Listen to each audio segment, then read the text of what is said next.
Om.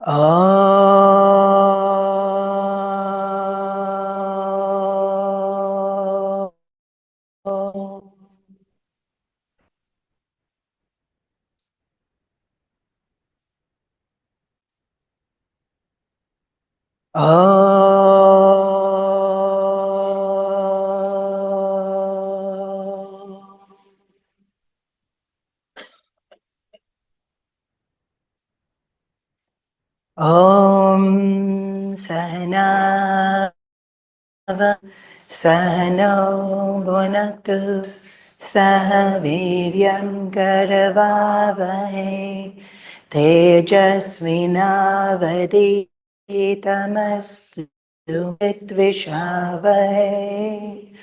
Om Shanti Shanti Shanti. Guru Brahma Guru Vishnu Guru Devo Maheshwaraha Gurureva Param Brahma Tasmai Shri Gurave Namaha. Chinmayam yapi yat sarvam Trailokyam sacharacharam Tatpadam darshitam yena Tasmai Shri Gurave Namaha. Om Shri Chinmaya Satgurave Namaha. Om Shri Chinmaya Satgurave Namaha. Om Shri Chinmaya Satgurave Namaha. Om Namo Narayana. Om Namo Narayana.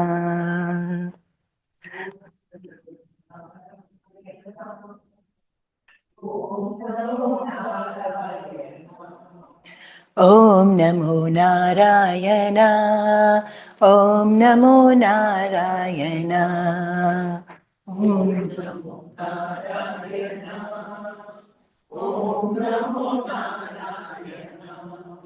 Keshava Hari, Keshava Hari, Keshava Hari, Keshava.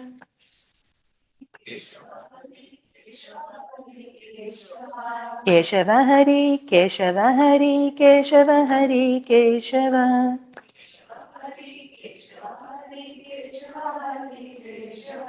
Om Namo Narayana. Om Namo Narayana.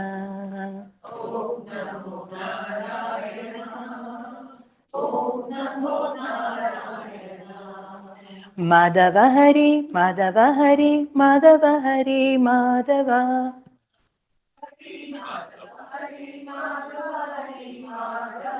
Madhava Hari, Madhava Hari, Madhava Hari, Madhava.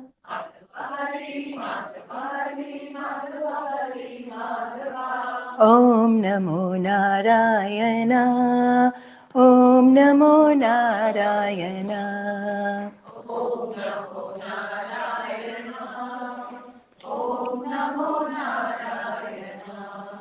Govinda Hari, Govinda Hari, Govinda Hari, Govinda.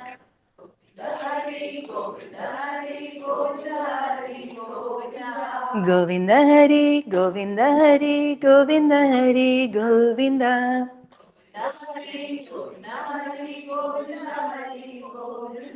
Om Namo Narayana. Om Namo Narayana.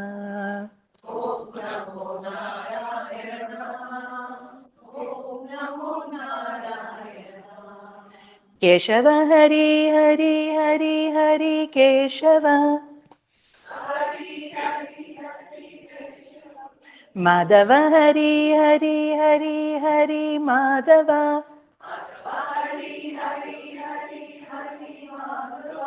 Govinda Hari Hari Hari Hari Govinda. Om Namo Narayana. Om Namo Narayana.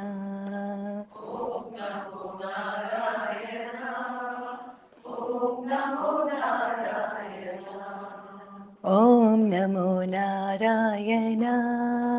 Om Namo Narayana.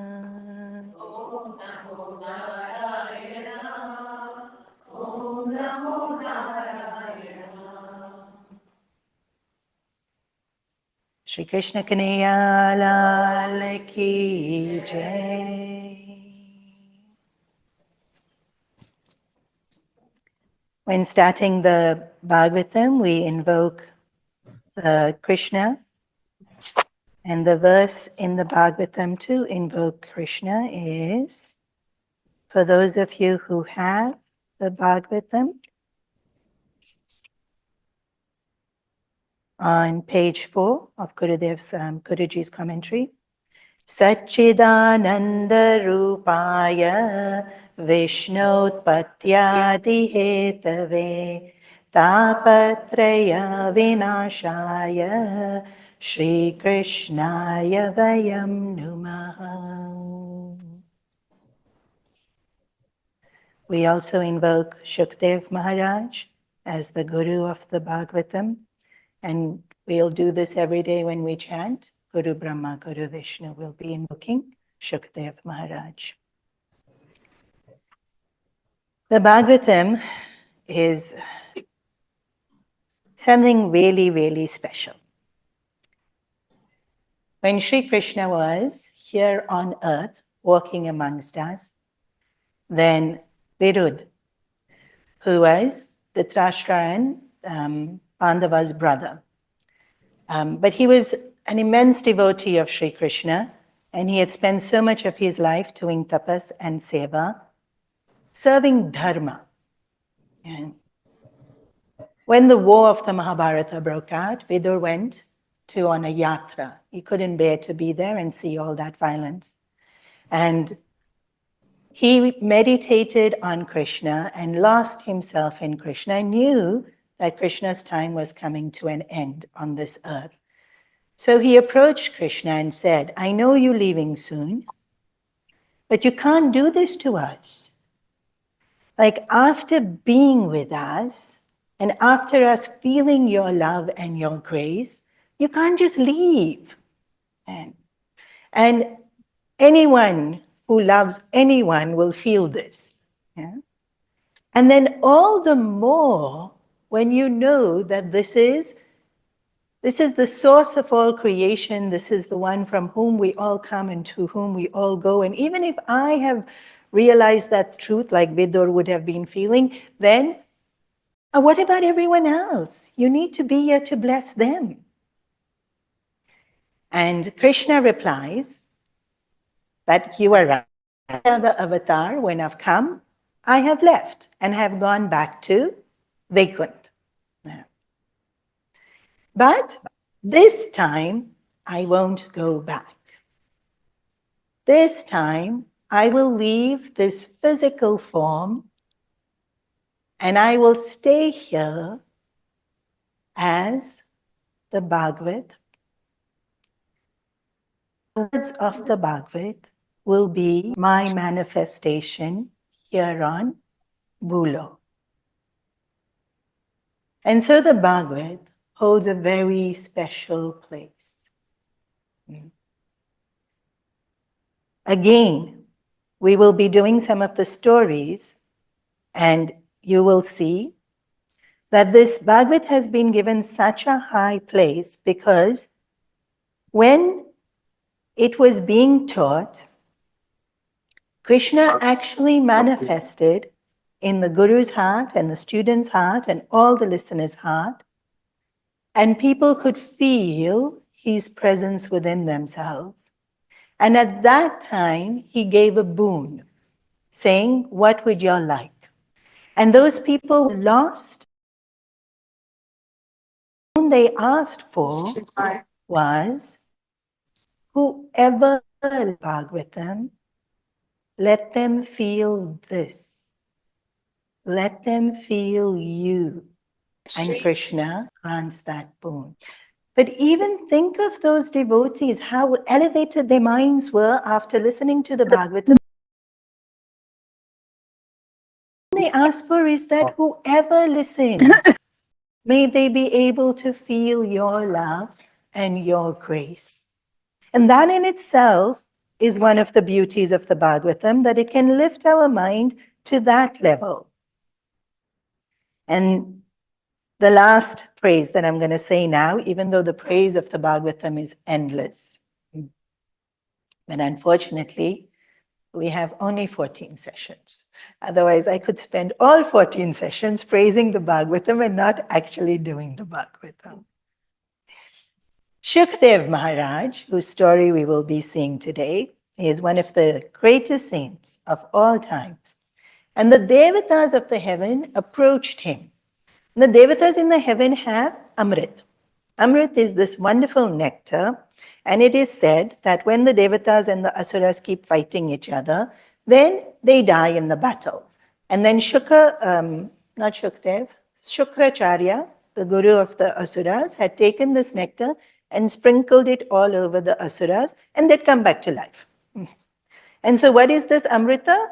If you die and you get sprinkled with it, you come back to life. And if you take it, you won't die. And so they constantly fighting over Amrita. Like who's got the stock of Amrita? The other party is trying to take the Amrita from them. And so then this constant devatas fighting, asuras fighting for this basically life and to escape death. Yeah. And so the devatas have this Amrita and they come to Shukdev Maharaj and they say, you give us the Amrit of the Bhagavatam and teach it to us, and in exchange, we'll give you our Amrit, which is, they consider their greatest wealth.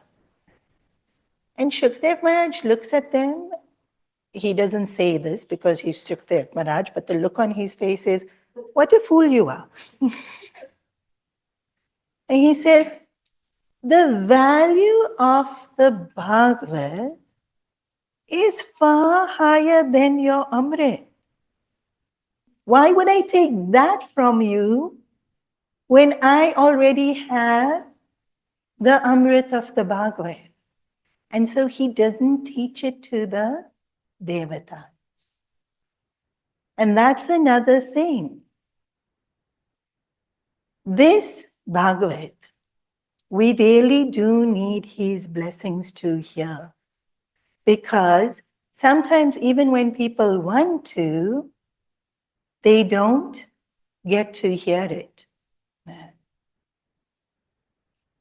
And the devatas, because they wanted it for their selfish purposes also, that selfishness in our hearts is what blocks us from being able to truly receive the blessings of the Bhagavad. And so here, before we start, I urge you all to truly get the blessings of the Bhagavad. Invoke Krishna's grace in your heart and him alone. No other desire. Only desire in your heart is Krishna. The Bhagavad also has this boon of being able to remove sorrow. Our perpetual journey as humans is wanting to remove sorrow, wanting to find happiness, peace, contentment, whatever it is we call it. And here, Krishna explains, or Sutta explains, that the thing that causes us this sorrow in our heart is when we forget who we are. Here in the Bhagavatam, in the very beginning itself, there is an explanation that There is no one else except Krishna. There is nothing else except divinity. We don't see that. We see you, me. And when we see you and me, that's still okay. But after that, I like, I don't like.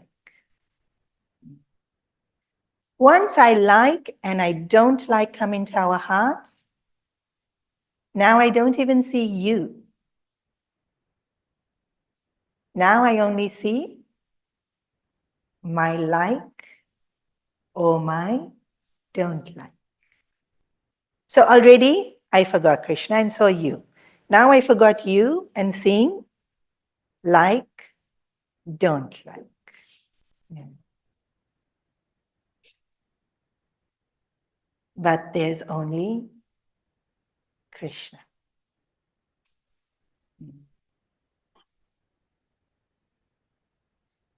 And so this whole journey of the Bhagavatam, even though it's stories, it's to show us to stop seeing me, you, and to stop seeing like, don't like. And to bring the mind back to Krishna. In the Bhagavatam, we use Krishna. But any form of divinity, and actually divinity doesn't have a form. And even when we see me and you as both as Krishna, it's not a person Krishna that we're seeing, but that's divinity itself. And that's why this verse that we chant in the beginning, the first words are Satchidananda Rupaya. Who is Krishna? Sat. Sat doesn't have a form. Sat is existence itself. Sat is truth that never changes. Chit, consciousness. Consciousness doesn't have a form. It's that alertness in our mind. Chit. Maybe I can't see Bhagwan as Sat because I'm so busy seeing change. But we can definitely see Bhagwan as Chit because Chit is my own alertness. And Chit is not only my own alertness, it's a very good friend to each and every one of us. If you think of in a battle, when we want to win, the first thing we'll need is the weapons. If you think of an actual battle, then, with Arjuna and them, it would have been the bow and arrow, or in today it would be guns. But in our battles, it's usually our technology. Then it's not enough to have the weapons. We have to know how to use it. If you have someone like me and you give me the technology, we will lose. But you see some of these kids they're so fast, they're able to do something. When the better they're able to use the equipment, any equipment, right? Somebody who is proficient at sewing, see how fast they do it. And then if you give one of our modern teenagers a needle, they'll just prick themselves 7 times. And nothing will actually get stitched. So having the equipment, but more important is the know-how of how to use that equipment. And then there's a third ingredient that's super important. Alertness. Even in a battle, maybe I'm the best fighter on the field, but if I was daydreaming and then shot, gone. I didn't even get a chance to show how proficient I am. Yeah. And that alertness we need all the time. In whatever job it is we are doing, we need. Whatever profession you are pursuing, alertness to be able to apply, right? And timing sometimes can make such a difference. Like I've seen people practice telling a joke and then it falls so flat. Why? It's that timing, that knowing when to pause or not to pause. alertness. And we need it, plus we have it. Whether we're actually using it is a different story, but we have it. Yeah? And we recognize the value of it. Right? In time, when we remember something, it can save us so much time. Or we leave the house, we are halfway to where we are, and then we remember, and then, have to call the helper, tell her to come meet us here, then pick it up from her. Then so much more energy is spent. That alertness which we are using all the time, that alertness which makes us more efficient, that alertness which improves even our enjoyment of the way the world is, itself is Krishna. It's in us at any given moment. Like how to find Krishna in us? We can already see it in Chit. I'm alive already, Krishna. This mind works, sometimes better than others, Krishna. Satchidananda. Ananda translates as happiness, can also translate as love, because we're the happiness when we love. If I have felt love, Krishna. That love itself is Krishna. My ability to love is Krishna. Yeah. We can recognize him in us. As we listen to the Bhagavatam, we want to be able to feel him in us. We can feel him in us all the time, in all these ways. Sachidananda Rupaya, Vishwotpatyata Hetave. And why? Why are we invoking him? Tapatraya Vinashaya. Because he alone can destroy our sorrow, can destroy our bondage. And he alone can destroy our ignorance. And therefore, Shri Krishnaya Vayam Namaha, we surrender to Krishna. Now, before we get started into the bulk of the Bhagavatam, to explain the setup of the Bhagavatam. So the Bhagavatam starts with Shaunaka Rishi and a group of rishis asking questions to Sutta, who is also referred to as a rishi, as a saint, as a Mahatma. And here it's an interesting, they have gathered in a field called, I need to remember all these names, Nemeshar, Aranya. It's a forest. Aranya is the forest, Nemesha is the name of the forest. And why are they here? Because they went to Brahmaji and they asked Brahmaji where to do their prayer, and Brahmaji gave them a chakra. And he said, where this chakra stops, there will be the best place for you to do your worship. Now, this is not Bhagavan Sudarshan chakra. This chakra is our mind. And what's our mind doing? Goes in circles, right? We'll take one thought and we replay. We take one memory and we replay. One desire, replay. Sometimes for years, that one desire keeps replaying. When will we be able to truly worship? When this chakra stops spinning. Is that a geographical location? Whenever our mind stops spinning, then is the best time for us to be able to invoke Bhagavan. So they have gathered here, and Sutta comes along, and Shaunaka Rishi asks him the first question. And very interesting, because it's every scripture has this. It says so clearly that Sutta says, I will not speak until spoken to. Wise people. Don't speak till spoken to. Why? Because others won't listen.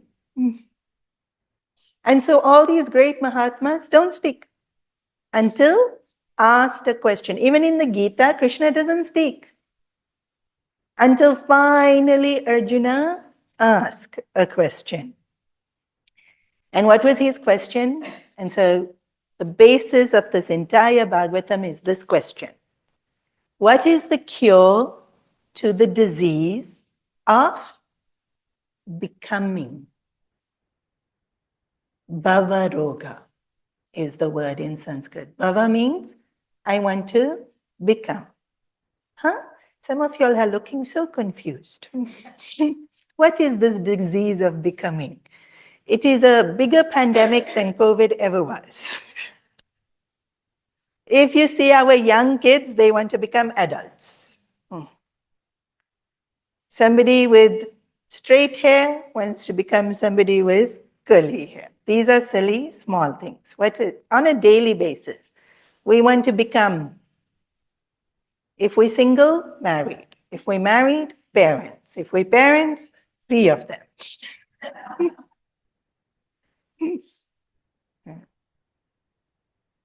We want to become from sad to happy.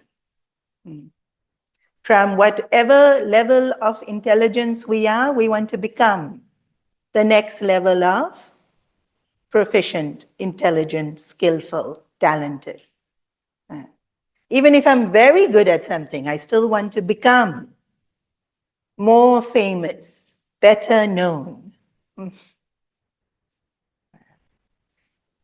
If I have reached very famous, then I want to be left alone.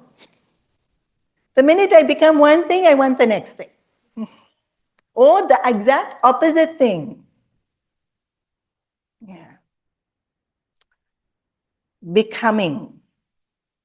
Why is becoming considered a disease? Because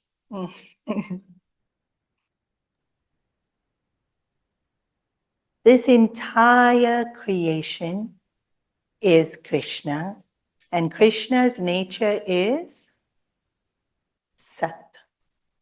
What is Sat? To exist. But that doesn't sound right. So let me say it in a way that sounds to be. The minute I say to be, you'll think, be what? No, no, no, no. Not be anything. To just be. Your mind is still thinking, be what? Everything that answers that question, be what, is not me. Be what? Successful. Successful is not me. It's something I do, something I experience. Be what? Healthy. Healthy is not me.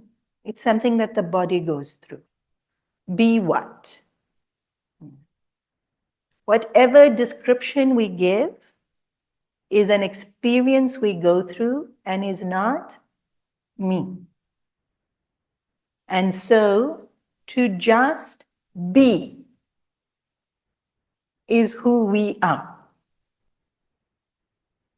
But we spend all our time becoming. Becoming what I'm already not. And so this disease that I don't just be still, that there's constantly the next waiting. Even when we talk to each other in everyday conversation, and how are you? Good, good, good. So, what's next? One project finishes, what's next? Even one holiday finishes and we're already planning the next. One meal finishes and we're planning the next. Be is just here now. But this jumping ahead is the disease that the mind is ridden with. And so the question is, what is the cure to this? And then Shaunaka Rishi, asked this question, and Sutta is explaining. And so now we'll see that there's this context. He is going to refer to Shukdev Maharaj teaching Parikshit ji. But before that, Narad ji asked the Sanat Kumars. And so there's three conversations that get referred to. Conversation number one, Shaunak Rishi and Sutta. Conversation number two, the Sanat Kumars talking to Naraji and a whole congregation. Yeah. But the main conversation that we're having, or we're going to be listening to, is the conversation between Shukdev and King Parikshit. So to go into that main conversation, we'll start in the first canto. But before we go into the first canto, we need a little bit background. Okay? So one example of how powerful, so the second question that Shaunak Rishi asked is, who is fit to listen to this Bhagavatam? And so this story is narrated. And this story is narrated every time the Bhagavatam happens to help us to be in the right frame of mind. The story was given that there was a very, very noble soul, Atmadev, and he was married to a woman called Dumbakarni. These names sometimes. Which basically means rowdy. Yeah? There's many stories where the wife is very pious and the husband's rowdy. But in this story, the husband's very nice and the wife's a little bit of a character. And Atmadev is very okay with her being who she is, and the whole village doesn't like her. It's written so clearly, the example of once they were going to go for a picnic and everybody avoided calling her for the picnic because nobody quite liked her. And then they said, Chalo, she'll fight with us for 2 weeks afterwards if we don't call her for the picnic. So they go and they tell her, please come for the picnic. And she says, too late, I've already invoked the god of rain to rain on you. Like that much spite she has. She just like, how dare y'all not invite me to the picnic? It's going to rain. You're not going to enjoy your picnic. This kind of and she's telling them also, like how, like what's the word? She likes to scold. She likes to, this finger came up with her very often. And then one day Atmadev thinks, what is life without a child? And really he goes into, like I said, when desire gets into our mind, it can run havoc. And now everywhere he thinks his life is useless without a child, his life is useless without a child. And so he invokes, he's crying on the somewhere in the forest, and a saint walks past, and the saint tells him, it's not in your destiny.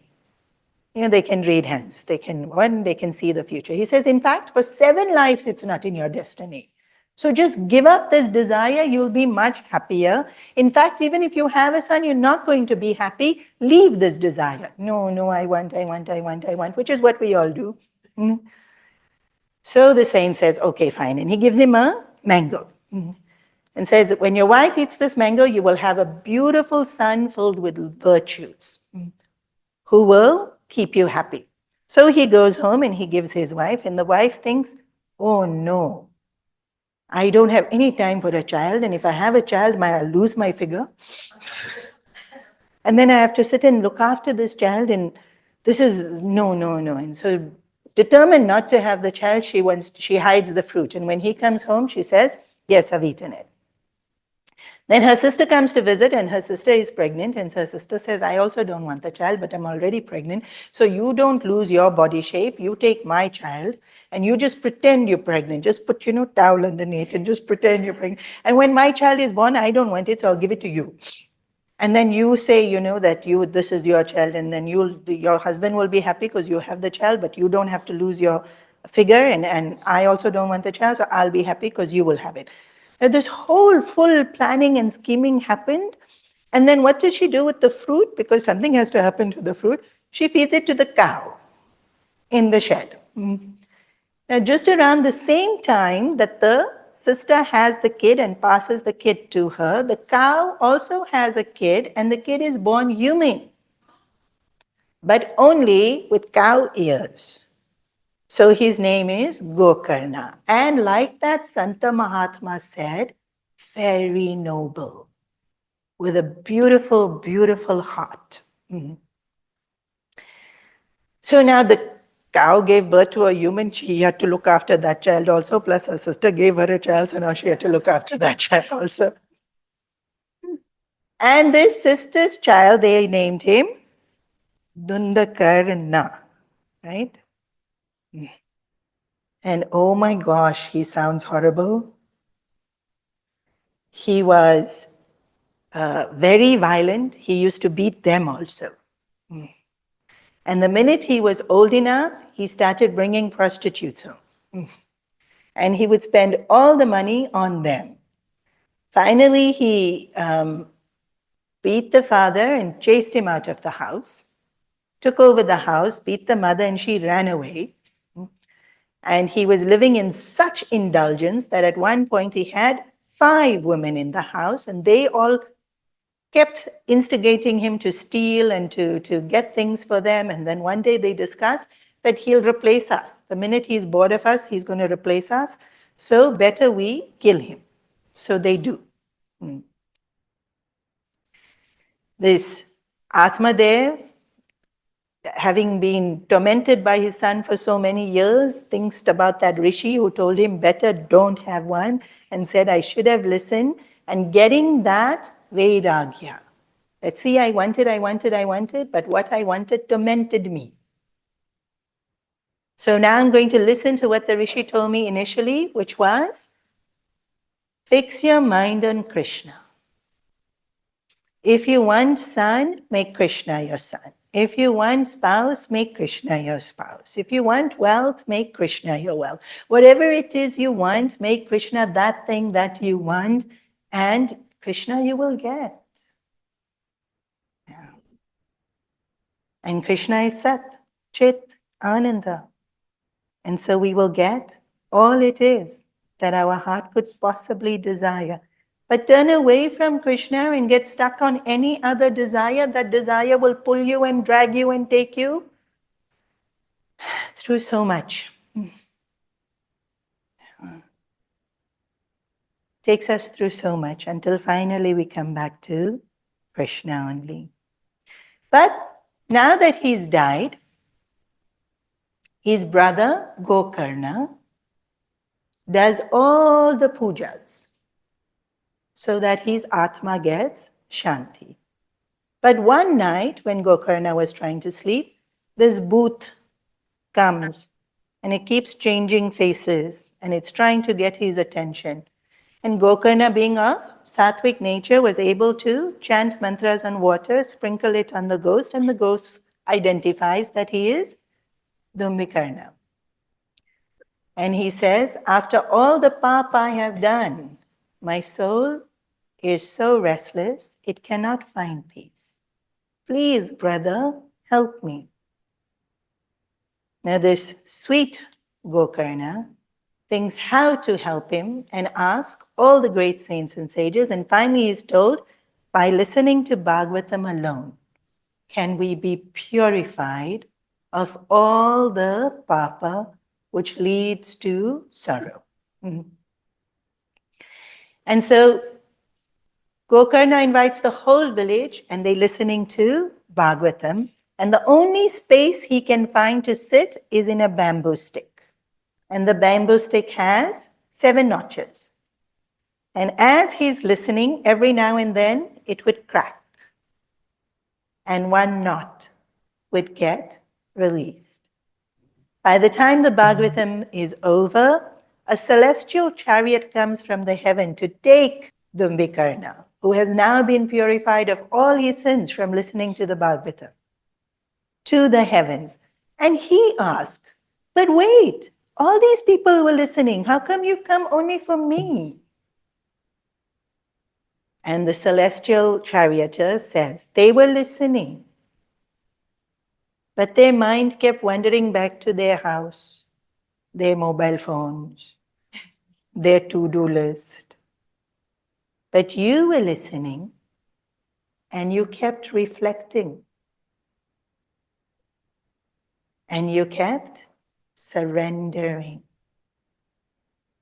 And so you've been purified and you can come. Now again, this is the beauty of Bhagavatam. His heart becomes selfless. And he says, give them another chance. And he tells his brother, do another Bhagavad Saptam and tell them to listen again so that they can also come. And Gokarna does. They make all the arrangements to do the Bhagavad Sapta again. And this time, they all listen with Shraddha, reflecting, wanting to purify their hearts. And then when the Bhagavatam finishes, many chariots come. And this is really the beauty of Bhagavatam, is that selflessness that it brings out in us. So then, this bamboo is kept at every Bhagavad Sapna to remind us of how we should be listening when we listen. And then this parrots is because Shukdev Maharaj is the teacher. Even though a lot of the Bhagavatam is narrated by Sutta, Shukdev Maharaj is the teacher of the Bhagavatam. So Shukdev Maharaj is born to Vedavyasa. So Bhagwan himself creates Brahmaji. Then Brahmaji creates mind-born children. And one of them is Narad Muni. And Narad Muni teaches Vedavyasa this Bhagavatam. Vedavyasa is one of the Chiranjeevis. Is considered live even today. Yeah. And is the one that has really held everything together within our scriptures. He's the one that put pen to paper and wrote down the 4 Vedas, because the Vedas were an oral tradition. They were never written. Plus, he composed the Mahabharata, which is so brilliant. He composed the 18 Puranas. He composed, the last one of those 18 Puranas is this Bhagavatam, because there's this incident where he's so unsatisfied. Now imagine what he has accomplished in his life. Write down the 4 Vedas, write Purans, compose the Mahabharata, and he's still feeling, I haven't done enough. And even what I've done hasn't brought me fulfillment. And so Naraji tells him to write the Bhagavatam, because what's missing is Bhakti. And so, having learnt the Bhagavatam, Vedavyasa teaches it to his son while his son is in the womb. Yeah. So Shukdev is in his mother's womb and he already hears the Bhagavatam, and then he refuses to come out of the womb. Now, all women in this room who have had children, after 8 months, you're already so uncomfortable. You just want it to come out. When you're full term, so uncomfortable it is physically to carry for full term. You already big, your stomach got no space to eat, you're feeling hot, and this baby won't come out. 10 months, 11 months, 12 months, it's not coming out. Somewhere I even read 16 years, but I don't think any woman can stay pregnant for 16 years. Because when he's born, he's already grown, but I don't think any woman can actually. It's a little. Anyway, whatever age he was and however he got to be fully grown, definitely 1 full year passes and he's not coming out of his mother's womb. So Vedavyasa says to Beta, stop troubling your mom like this. Come out. And he answers, no. Why? Why you don't want to come out? The minute we come out of our mother's womb, Maya catches us. And we forget Krishna. And then we want so many things. And we keep thinking about ourselves and our possessions. And he said, I don't want. I'm not coming out because I don't want Maya to delude me. So Vedavyasa says, okay, I promise you Maya won't delude you. Please come out. Now what a cheeky little baby he is. He says, but you don't control Maya. I can't take the promise from you. I will only come out if I get the promise from someone who can control Maya, that it won't delude me. So Vyasa goes to Dwarka, where Krishna is, and begs Krishna, please, my wife is so uncomfortable.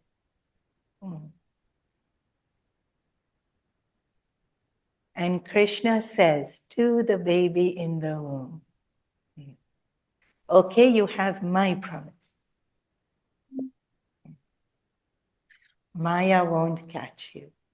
And when he replies to thank Krishna and say, okay, now I'll come out, Krishna says, your voice is so sweet that I name you Shuka. And so he's named by Krishna himself already before he's born, before he comes out of the womb. And he's already been promised by Krishna himself that Maya never touches him. And so when he's born, he can already walk. And he walks out of the house. He doesn't stay with Vedavyasa and his wife. And Vedavyasa is saying, wait, where are you going? And he doesn't even turn back to answer. And because Maya can't touch him, he already has that sense of oneness with all of creation. And it is said that the trees answered on his behalf. That if Maya doesn't touch him, he's not your son. He belongs to all of time.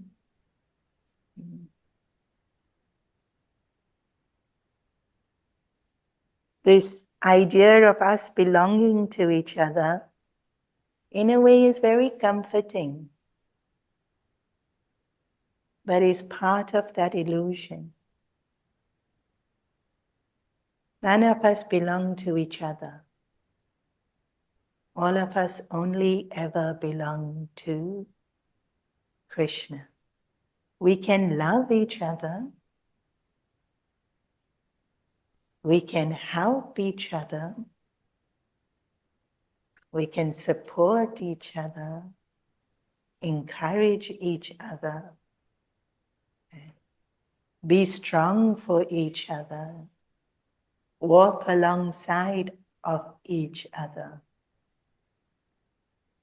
But we belong only to Krishna.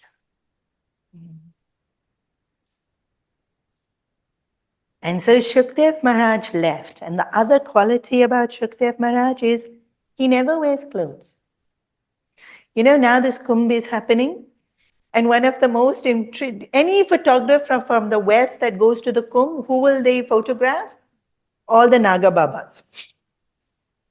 So many people wearing clothes, but they won't photograph those. Why? There's this intrigue about the Naga Babas. And in fact, they also know now over the years, and so many of them will dress just for when they come to society.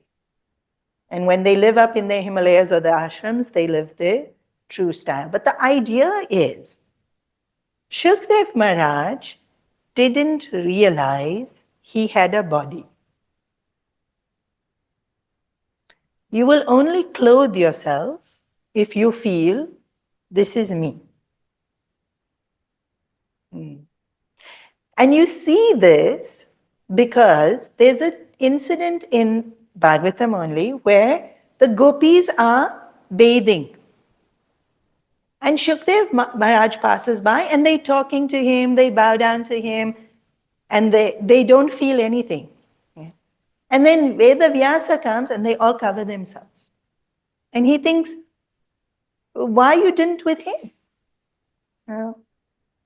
And gopis are very enlightened also.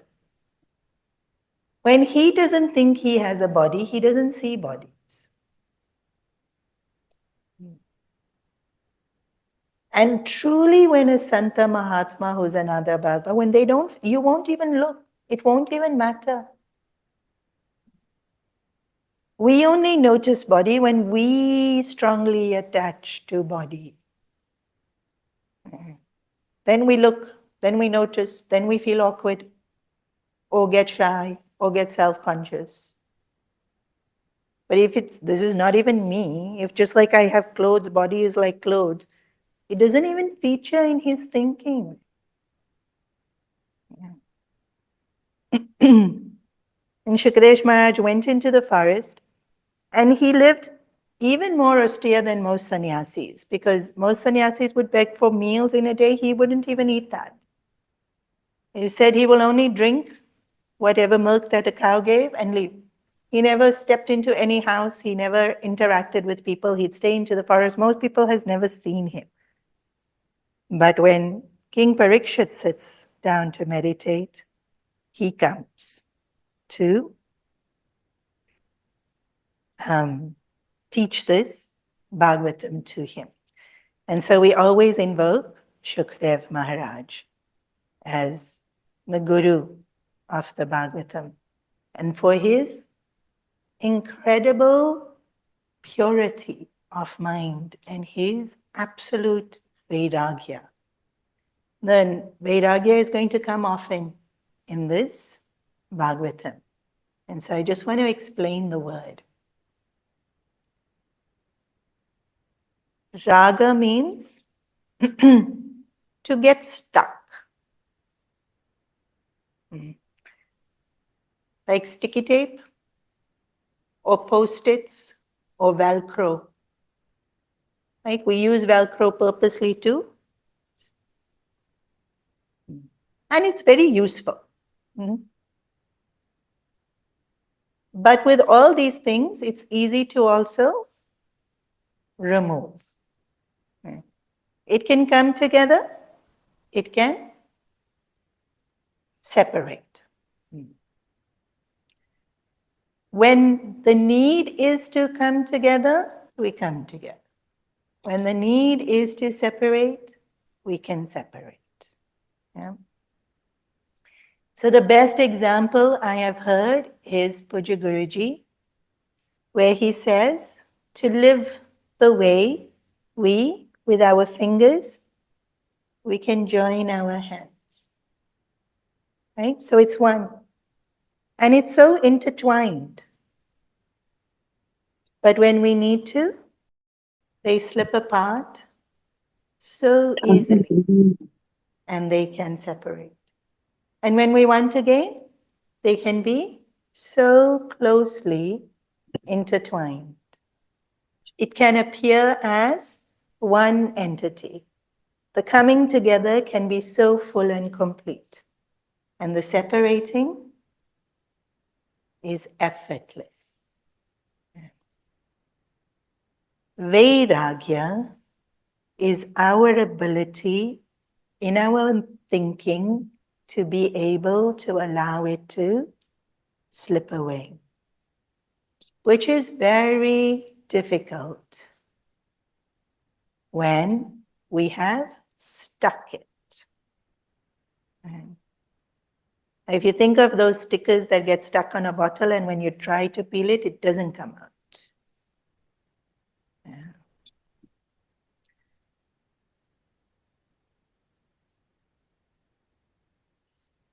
In the world, when something is stuck to a bottle, the not coming out is physical.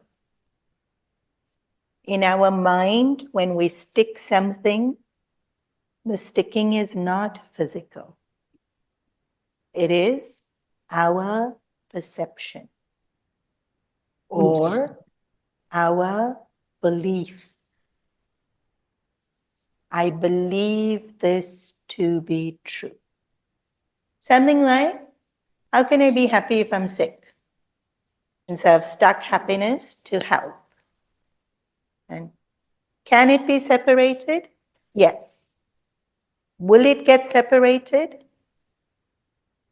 If I continue to believe it, then even when I'm trying to separate it, it will feel like it doesn't separate, like that sticker on the bottle. But it's not like the sticker on the bottle. It's just my belief that's holding it in place. In my thinking, I can loosen any thought. And I can get to a point where I can be together with that thought and I can let go of that thought. And so when we talk about Vairagya, there's still lots of love. Because we can be united with it. But there's also the strength to let it go. Not the love, the thought. We never let love go. We only let a thought go. Thoughts, when they stick, are very troublesome because they weren't ever meant to get stuck.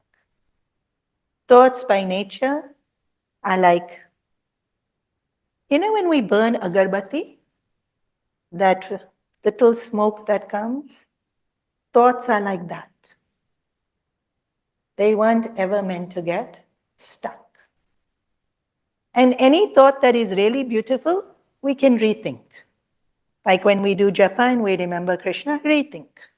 But we don't hold on to the first thought of loving Krishna. We let go of that and then rethink it. Remember again and again and again and again. So, this context already set up. Yeah? We've saluted Shukdev Maharaj and Vedavyasa for giving us this beautiful Bhagavatam. We salute Sutta, who is talking to Shona Krishi. And then one more person is Naraji. So then, this story of how to cure this disease of becoming, that was the first story that we started the Bhagavatam with, how to cure this disease of becoming. And so there's the story of Naraji. Naraji is walking and he meets in Vrindavan a lady who's really young. And she introduces herself as Bhakti.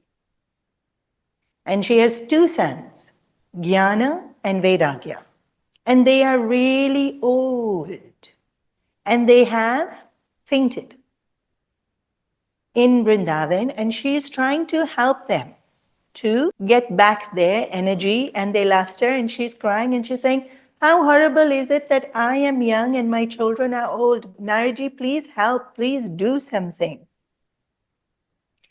And so Naraji thinks, yes, in Vrindavan, Bhakti is alive and flourishing.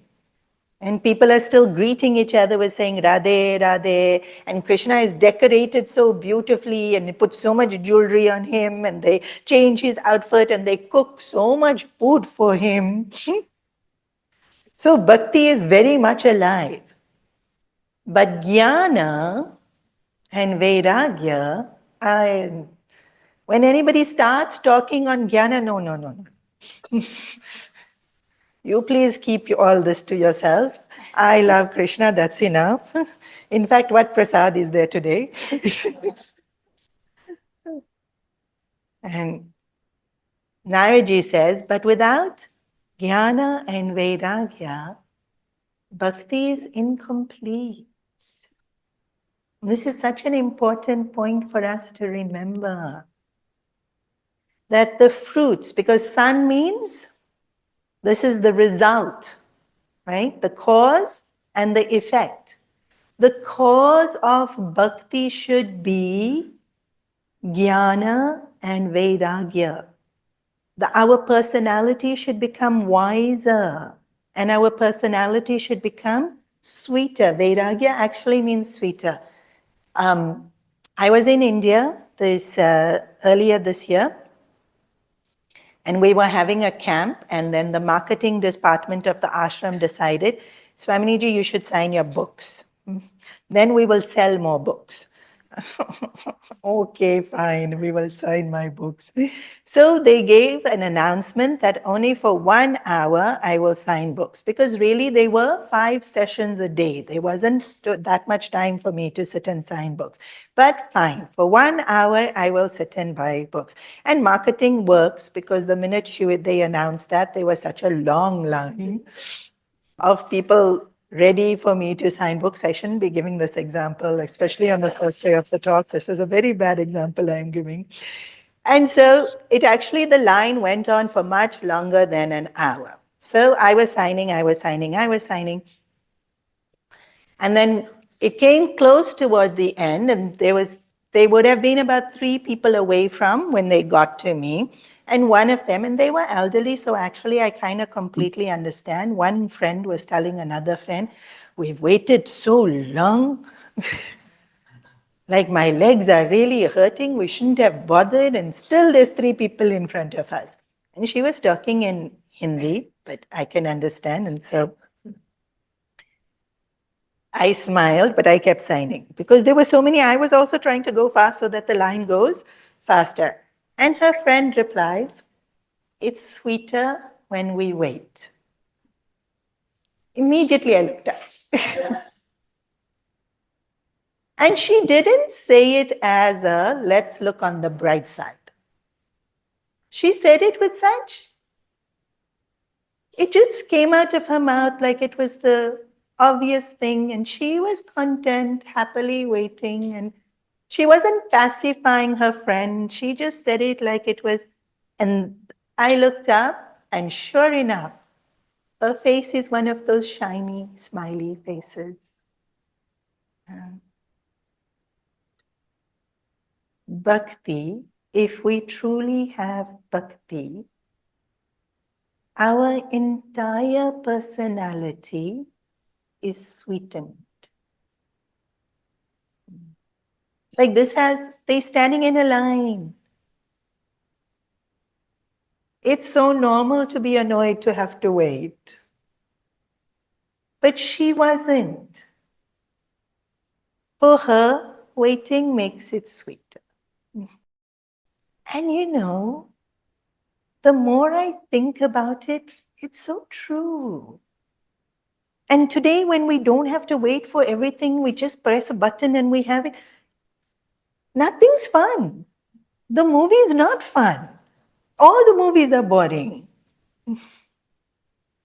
Whereas when it was announced and you had to wait and then you got to the theater and then you saw it, even if it wasn't the best movie, the experience was because you waited. Or even when we used to watch on TV, every week the next episode came, you waited a whole week.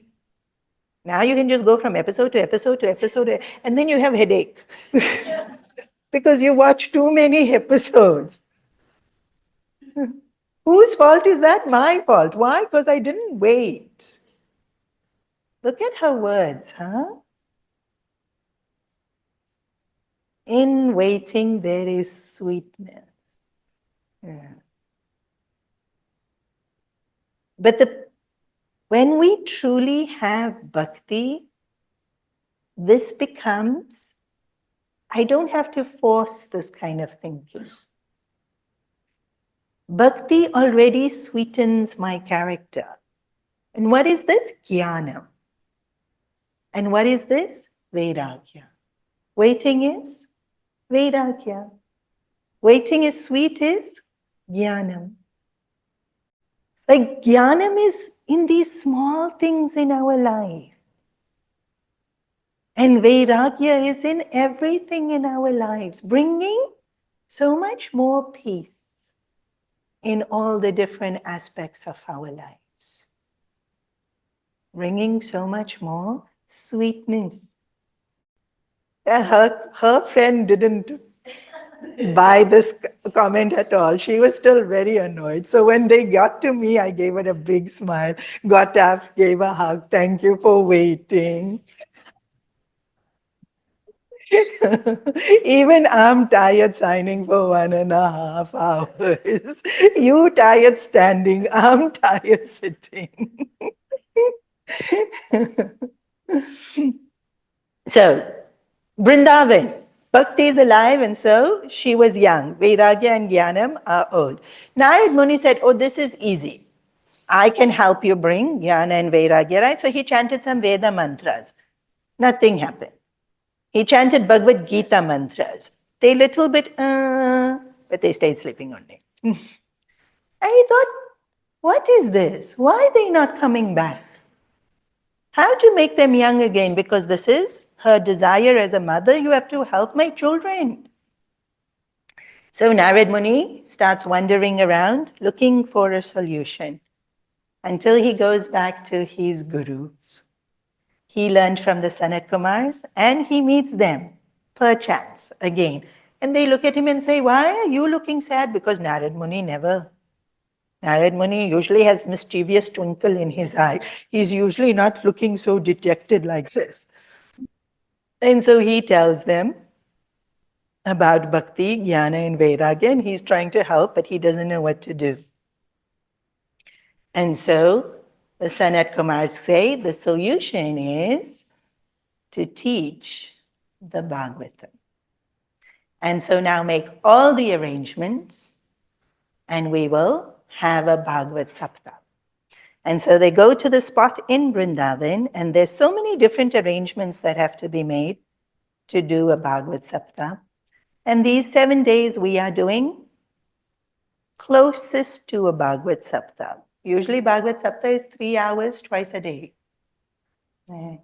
to be able to get through it. And we'll be doing less than that. And usually the speaker has to shave their hair, but women are exempt from that rule.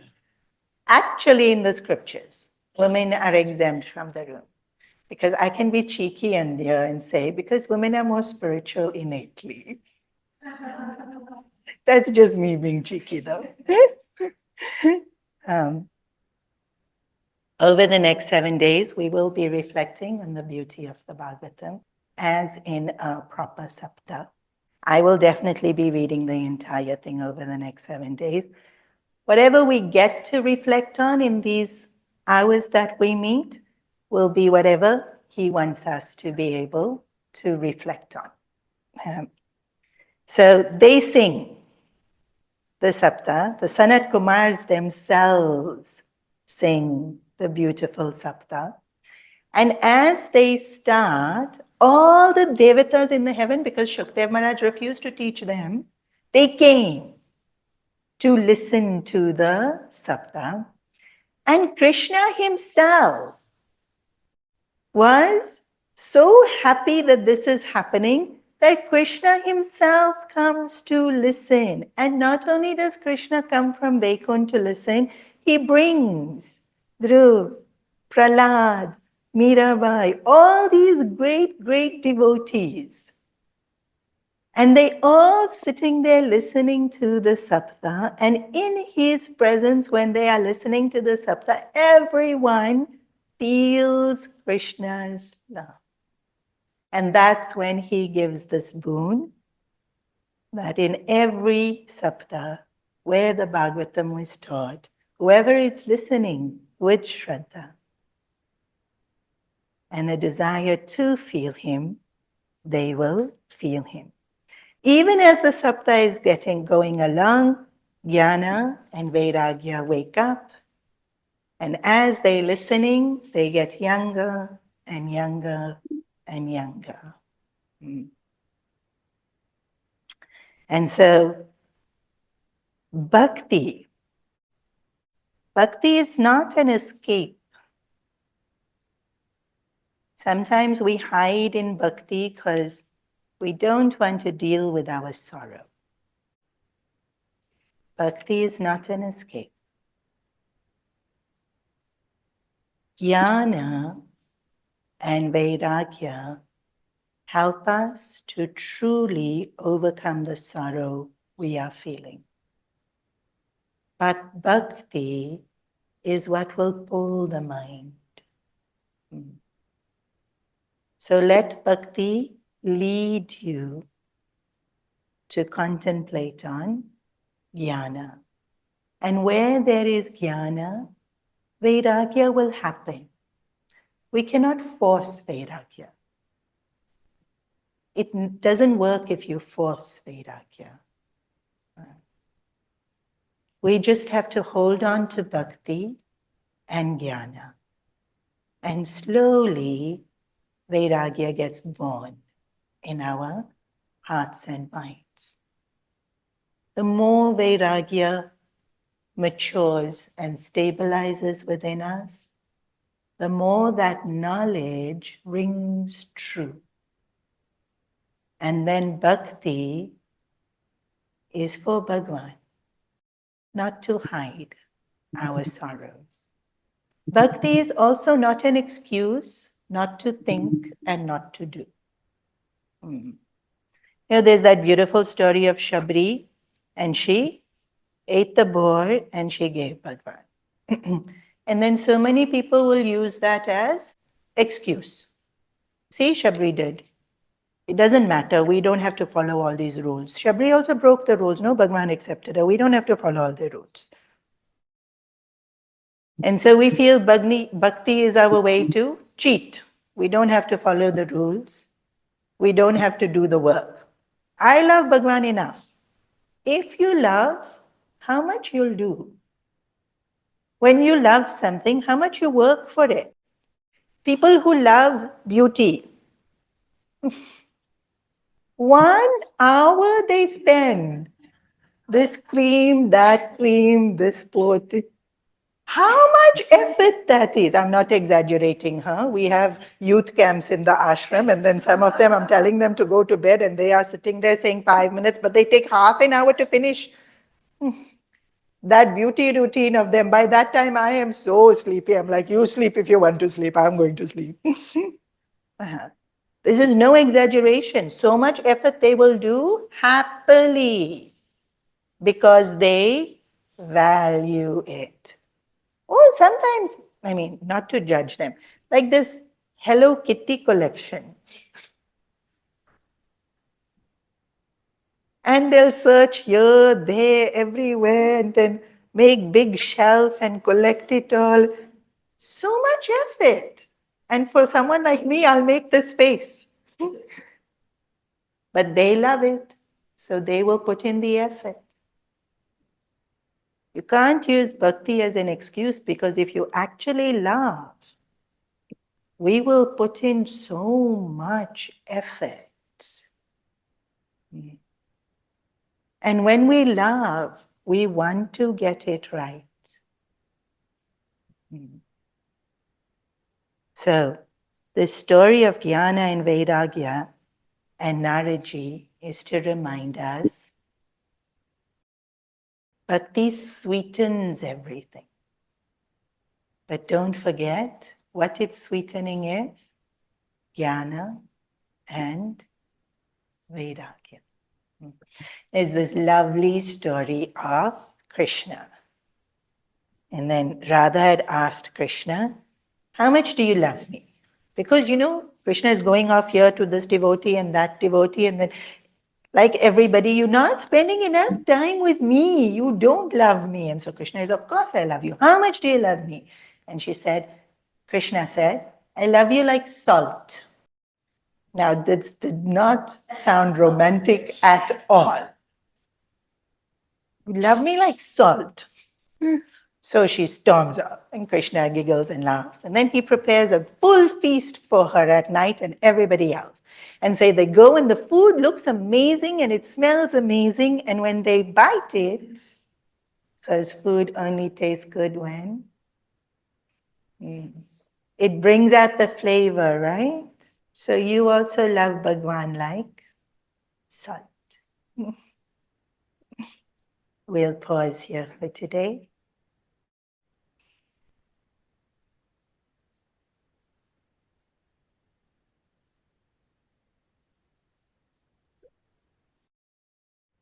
As we chant Bhagwan's name, invoke in your heart his blessings to remove the sorrows, not only for ourselves, but for everybody else as well. Ananda Sagara Muralidhara,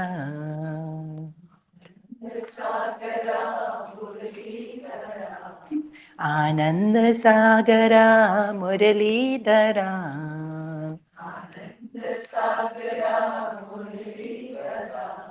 Meera Prabhu Radhe Shyam Venugopala,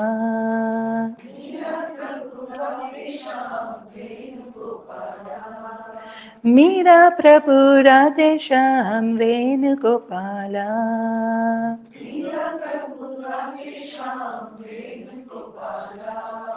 Nanda Yashoda Ananda Kishora,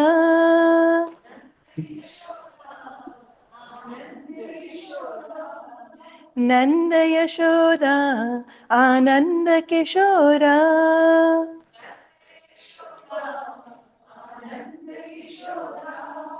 Jai Jai Gokula Bala, Jai Venugopala,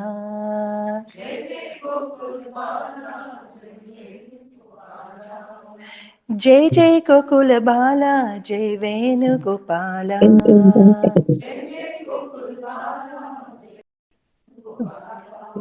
Ananda Sagara Muralidhara, Meera Prabhu Radhe Shyam Venugopala,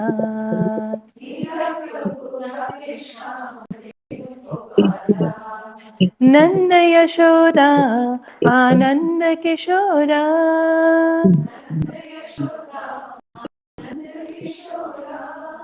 Jai Jai Gokula Bala, Jai Venugopala,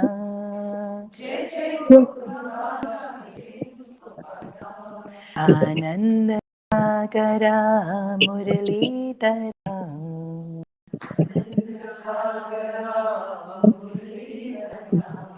Meera Prabhu Radhe Shyam Venugopala.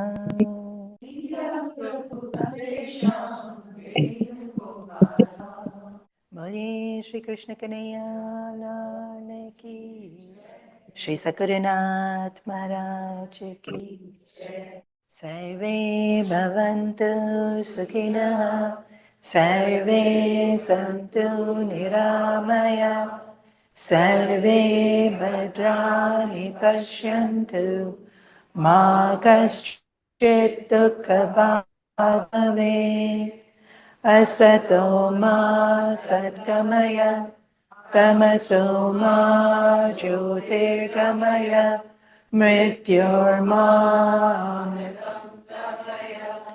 Om Purnamada Purnamidam Purnat Purnamudachyate Purnasya